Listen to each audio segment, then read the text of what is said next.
Dr. Dayton Campbell, the General Secretary of the People's National Party, the PNP, in Jamaica, has publicly criticized the decision to hold only one by-election in northeast St. Ann, characterizing it, well, he has characterized the Prime Minister's move as disgraceful, indicating strong disapproval of the political maneuvering involved. Here's more from Courtenay Lewis.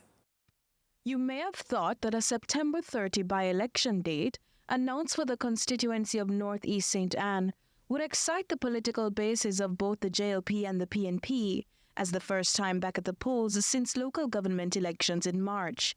But not so. The People's National Party has declared it will pass on this poll. The by-election was called after the resignation of the Member of Parliament, Marcia Smith, on Tuesday. But why is the PNP unwilling to contest the seat?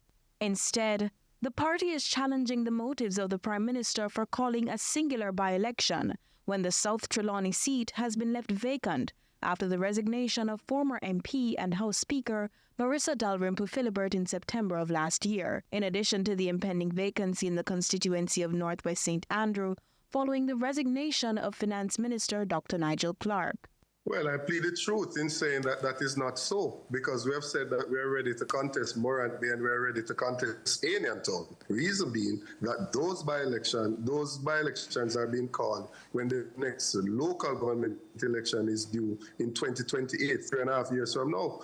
The point being made here is that we are in the final year. I heard the points about being fiscally prudent and all of those things, which obviously doesn't make sense, and that there's no disruption.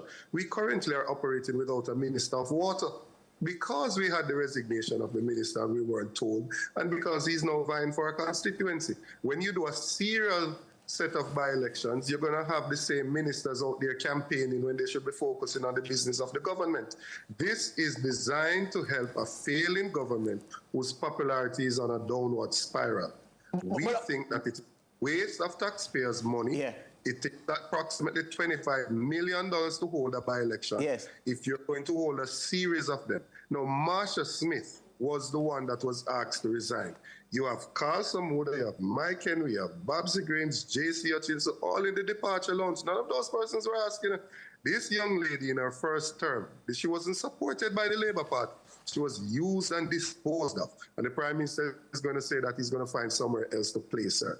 This is just the government trying to use the state to play politics and to settle the JLP internal business. This JLP communication strategist, however, is hitting back at the narrative of the PNP. Morgan asserts that electioneering is not the Labour Party's MO.